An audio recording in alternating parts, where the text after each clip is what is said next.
तो हिंदू वोकैबुलरी में हमारा फर्स्ट वर्ड है आज का, दैट इज़ रेनाउंस। रेनाउंस का मतलब होता है बेसिकली किसी चीज़ को छोड़ दिया, त्याग दिया, मना कर दिया।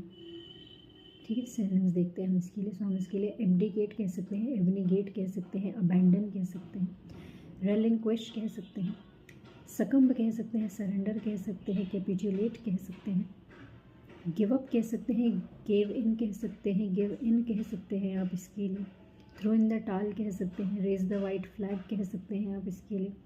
आप इसके लिए एक वर्ड होता है फॉरगो, याद आ रहा है मुझे, हाँ फॉरगो कह सकते हैं, डिस्पेंस विद कह सकते हैं आप इसके लिए।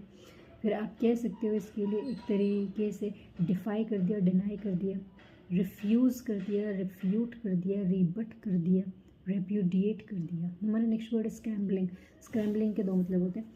पहला तो मतलब होता है एकदम झट से तेज़ी से एकदम ऊपर चढ़ जाना, कहीं पे चढ़ जाना, बेसिकली किसी ऊपरी सतह पे या पे चढ़ जाना, जल्दी जल्दी चढ़ना।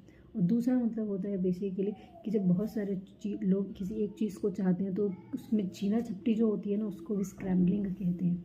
हमारा नेक्स्ट वर्ड है आज का, दैट इज़ ट्रिगर्ड। आप पॉजिटिव तरीके से भी हो सकते हो, नेगेटिव तरीके से भी हो सकते हो। एक तरीके से उकसाना किसी को, एक्टिवेटेड कह सकते हैं आप इसके लिए, चार्ज्ड कह सकते हैं, स्टीयर्ड अप कह सकते हैं आप, इग्नाइटेड कह सकते हैं, इंसेंडरी कह सकते हैं, स्टोक्ड कह सकते हैं आप इसके लिए, बोल सकते हो, प्रोवोक्ड कह सकते हो, इंसाइटेड कह सकते हो, इंस्टिगेटेड कह सकते हो, फोमेंटेड कह सकते हैं आप इसके लिए।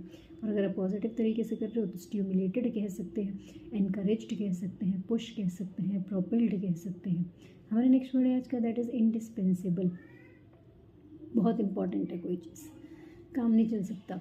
सो प्रोमिनेंट कह सकते हैं, क्रूशियल कह सकते हैं, असेंशियल कह सकते हैं, वाइटल कह सकते हैं। आप कह सकते हैं इसके लिए कोर कह सकते हैं, क्रक्स कह सकते हैं, मेन कह सकते हैं।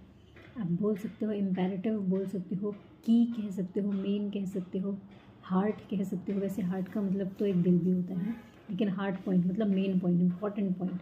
सो कह सकते हो, कर्नेल कह सकते हैं आप इसके लिए, पिवटल कह सकते हो। हमारा जो नेक्स्ट वर्ड है आज का, दैट इज़ अनईज। ईज का मतलब क्या होता है, शांति। तो अनईज का मतलब क्या हो गया, अशांति। फियर कह सकते हो, वरी कह सकते हो, एंग्जाइटी कह सकते हो, टेंशन कह सकते हैं आप इसके लिए, स्ट्रेस कह सकते हैं आप इसके लिए, फियर कह सकते हैं। हमारा नेक्स्ट वर्ड है आज का, दैट इज़ ग्रैपलिंग विद। आप जूझ रहे हो किसी चीज़ से, फाइट कर रहे हो आप किसी चीज़ से, लड़ रहे हैं।